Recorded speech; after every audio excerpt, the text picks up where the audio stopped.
Assalamualaikum warahmatullahi wabarakatuh.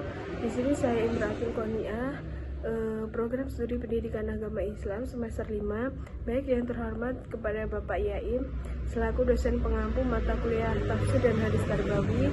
Di sini saya akan memenuhi tugas ujian akhir semester dengan tema tujuan pendidikan Islam. Baiklah, di sini saya akan memaparkan penjelasan tersebut.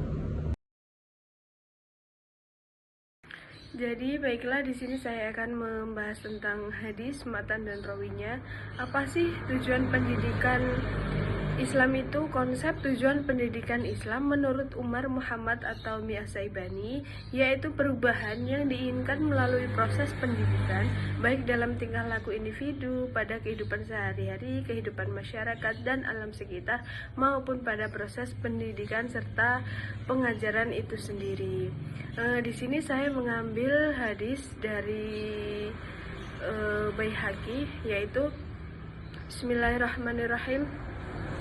Qala Nabi sallallahu alaihi wasallam, kun aliman aw muta'aliman aw mustami'an aw muhibban wala takunna hamisan fatahlika. Yang artinya yaitu Rasulullah sallallahu alaihi wasallam bersabda, jadilah engkau orang yang berilmu, pandai atau orang yang belajar atau orang yang mendengarkan ilmu atau yang mencintai ilmu, dan janganlah engkau menjadi orang yang kelima, maka kamu akan celaka. Hadis riwayat Baihaqi. Baiklah, penjelasannya yang pertama yaitu aliman. Aliman adalah orang yang berilmu dan mengajarkannya. Yang kedua yaitu muta'aliman. Muta'aliman yaitu orang yang sedang belajar atau menuntut ilmu. Yang ketiga yaitu mustami'an. Mustami'an orang yang mendengarkan ilmu seperti hadir di suatu majelis kayak gitu. Kemudian yang keempat muhibban, orang yang mencintai ilmu dan para ulama meski belum bisa maksimal dalam belajar dan mengajar. Kemudian yang kelima yaitu dan janganlah engkau menjadi orang yang kelima, maka kamu akan celaka. Maksudnya di sini jangan jadi orang yang tidak memiliki 4 kriteria itu, seperti orang yang benci dalam ilmu, tidak mau belajar dan tidak peduli dengan kebenaran. Orang itulah yang akan celaka, tahlika, celaka. Kemudian asbabul al-wurudnya, sebab-sebab turunnya hadis. Di sini hadis ini diturunkan ketika Rasulullah SAW melihat seorang laki-laki atau beberapa orang yang tidak belajar, tidak mencari ilmu, tidak menghargai pengetahuan. Jadi Rasulullah SAW merasa prihatin dengan sikap tersebut karena ilmu adalah kunci kebaikan dan keselamatan di dunia dan akhirat.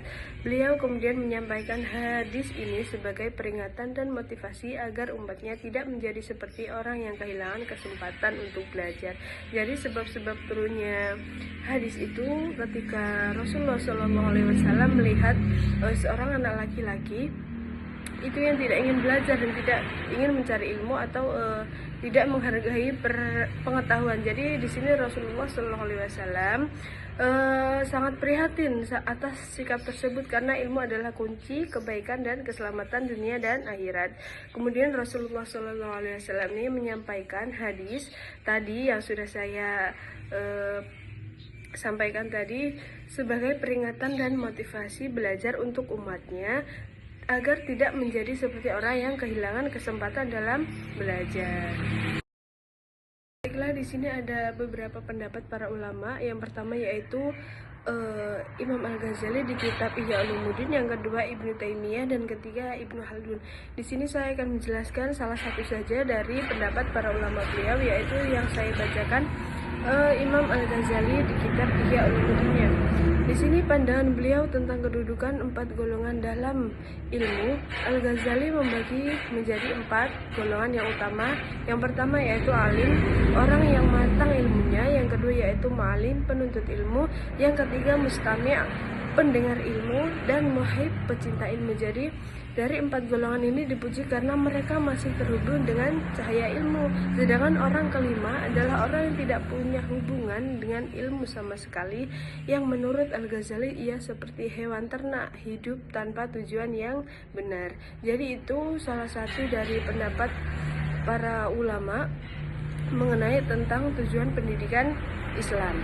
Baiklah, di sini materi yang terakhir yaitu secara kontekstualnya ya. Yang pertama yaitu ilmu sebagai jalan ketakwaan dan penghambaan kepada Allah Subhanahu wa taala. Jadi, hadis Rasulullah SAW yang memerintahkan umat untuk menjadi orang berilmu, penuntut ilmu, pendengar ilmu dan pecinta ilmu itu menunjukkan bahwa keterhubungan seseorang dengan ilmu merupakan bagian penting dari pendidikan spiritual dalam Islam. Jadi, secara kontekstual yang pertama yaitu hadis yang memerintahkan umat Islam untuk selalu menuntut ilmu itu adalah keterhubungan seseorang dengan ilmu yang menunjukkan bagian penting dari kehidupan pendidikan atau spiritual dalam Islam. Yang kedua yaitu ilmu sebagai sarana pengembangan akal dan pemikiran.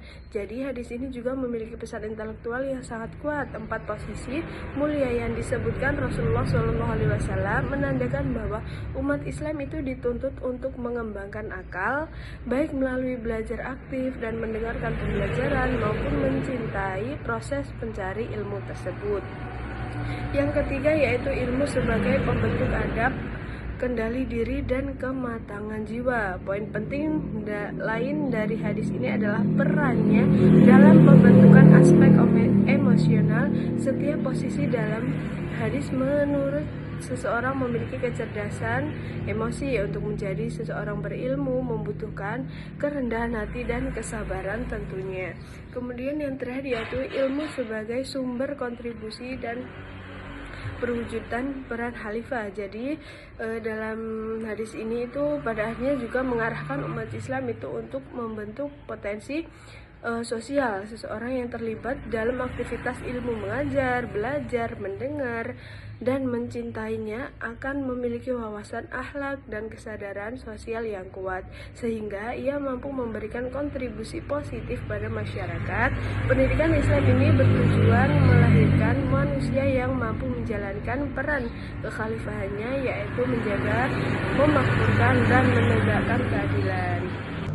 Baiklah, cukup sekian materi yang bisa saya sampaikan. Semoga materi yang sudah saya paparkan tadi bisa bermanfaat. Ihdinas siratal mustaqim. Wassalamualaikum warahmatullahi wabarakatuh.